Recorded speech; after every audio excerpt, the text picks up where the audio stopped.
قرآن پاک کا جو جمع ہے وہ بنیادی طور پہ 3 مرتبہ ہوا، یعنی کہ 3 اس کے سٹیپ ہیں، مرحلے ہیں اس کے۔ صحیح۔ پہلا مرحلہ تو یہ تھا کہ قرآن پاک پورے کا پورا اس ترتیب کے ساتھ ہو جس ترتیب کے ساتھ یہ لوح محفوظ پہ ہے۔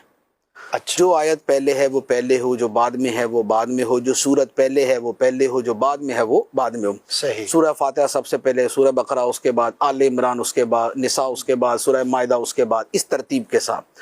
اور پھر ہر سورت کی جو آیتیں ہیں یہ اسی ترتیب کے ساتھ ہوں۔ صحیح۔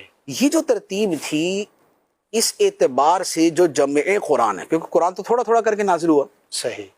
تو اب اس کو ایک جگہ اس انداز میں جمع کرنا کہ صورتیں بھی اپنی ترتیب پہ رہیں، آیات بھی اپنی ترتیب پہ رہیں، یہ تو نبی پاک صلی اللہ تعالیٰ علیہ وسلم نے خود کیا کہ جب کوئی آیت مبارکہ نازل ہوتی یا آیات نازل ہوتی یا صورت نازل ہوتی تو آپ صحابہ کرام سے فرما دیتے کہ اس صورت کو فلاں صورت کے بعد اور فلاں صورت سے پہلے رکھو۔ ماشاءاللہ۔ اچھا، آیت کے بارے میں فرما دیتے کہ یہ آیت فلاں آیت کے بعد اور فلاں آیت سے پہلے لکھو۔ صحیح۔ تو وہ یوں کر کے آیات اور صورتوں کی جو ترتیب ہے وہ جمع ہو کے جو پورا قرآن مجید ہے وہ تو خود نبی پاک علیہ الصلوۃ والسلام نے فرما دیا، تو اسے کہا جاتا ہے توقیفی۔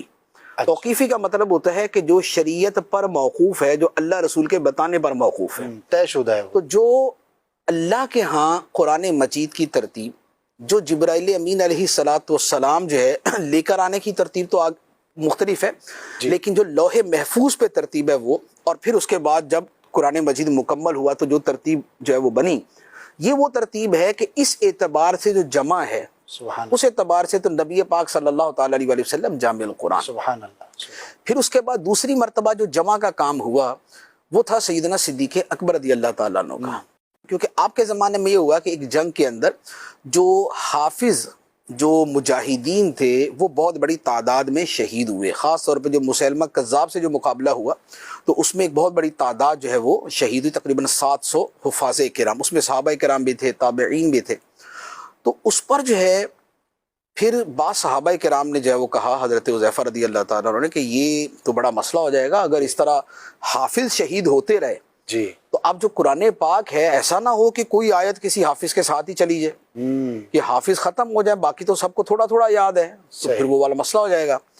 تو انہوں نے سیدنا عمر فاروق رضی اللہ تعالیٰ عنہ سے کہا، حضرت عمر فاروق رضی اللہ تعالیٰ عنہ صدیق اکبر رضی اللہ تعالیٰ عنہ کے پاس ہے، حضرت عمر فاروق رضی اللہ تعالیٰ عنہ نے یہ کہا کہ کسی کی ذمہ داری لگا کے جی، پورا قرآن پاک ایک بک شیپ میں، اچھا، ایک کتاب کے انداز میں ایک جگہ جمع کر لیا جائے، صحیح، کیونکہ اس سے پہلے جو قرآن پاک تھا وہ لوگوں کے دلوں میں تو پورا تھا ماشاء کہ جو حافظ تھے ان کے دلوں میں ترتیب سے موجود تھا، تراویح اسی کے مطابق جو ہے نا وہ لوگ اپنے اپنے ہاں پڑھتے تھے، راتوں کو قرآن پڑھنے والے اسی طرح پڑھتے تھے، لیکن کسی ایک کتاب کے اندر نہیں تھا، کوئی حصہ اونٹ کی ہڈی پہ لکھا ہوا، کوئی کسی کھال پہ لکھا ہوا، کوئی پیپر پہ لکھا ہوا، کوئی پتوں پہ لکھا ہوا، کوئی کپڑے پہ لکھا ہوا، تو یوں آیات تھی مختلف۔ تو حضرت عمر فاروق رضی اللہ تعالیٰ نے کہا کہ ایک جو ہے ایک جو اس کا فائنل نسخہ ہے جی، وہ ایسا ہونا چاہیے کہ اگر حفاظ بالفرض دنیا سے ختم بھی ہو جائیں تو کم از کم وہ ایک کاپی تو موجود ہو نا اوریجنل، کہ بھئی یہ والی ترتیب ہے، یہ آیتیں، یہ صورتیں۔ ماشاء اللہ۔ تو سیدنا ابوبکر صدیق رضی اللہ تعالیٰ عنہ نے جواب دیا کہ میں وہ کام کیسے کروں کہ جو کام سرکار دو عالم صلی اللہ علیہ وسلم نے نہیں کیا، اللہ اکبر۔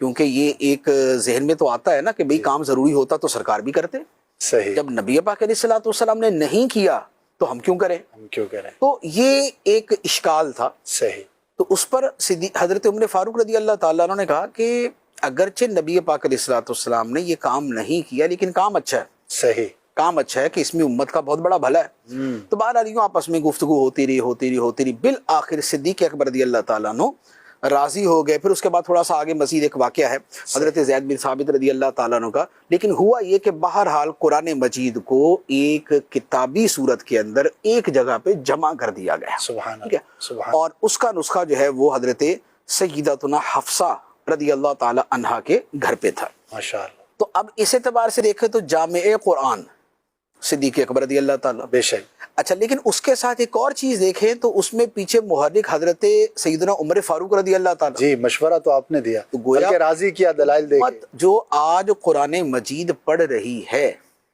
اور آسانی کے ساتھ ان کے سامنے موجود ہے، جی، اس میں سیدنا عمر فاروق رضی اللہ تعالیٰ عنہ کا احسان، سبحان سیدنا اللہ، صدیق اکبر رضی اللہ تعالیٰ عنہ کا احسان ہے۔ سبحان اللہ، اب اس کے بعد اب سوال یہ ہوتا ہے، یہ اعلیٰ حضرت علیہ رحمہ کا ایک پورا رسالہ ہے اس کے اوپر، کہ جب جمع کیا صدیق اکبر رضی اللہ تعالیٰ عنہ، جی ٹھیک، اور اس کی ترغیب اور تائید اور جو ہے وہ سب کچھ جو ہے وہ حضرت عمر فاروق رضی اللہ عنہ کیا، تو حضرت عثمان غنی رضی اللہ تعالیٰ عنہ کو جامع القرآن کیوں کہا جاتا ہے؟ سبحان اللہ، نیچرل کویسچن، ٹھیک ہے نا.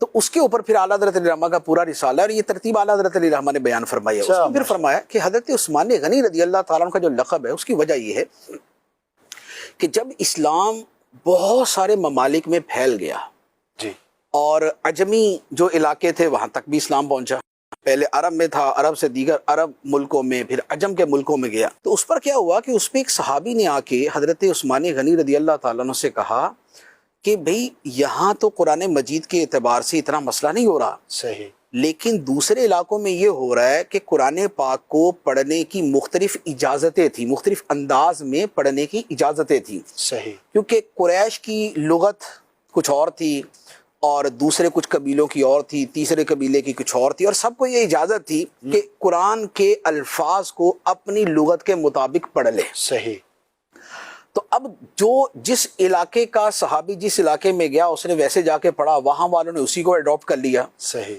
اب دوسرے والا آ کے وہاں پر قرآن پڑھے، وہ بولے نہیں یہ تو قرآن تھوڑی ہے، قرآن تو یہ ہے. اللہ اکبر، تو اب گویا قرآن پاک کے بارے میں یہ اختلاف شروع ہو گیا کہ بھئی وہ والا پڑھنا صحیح ہے یا یہ والا پڑھنا صحیح.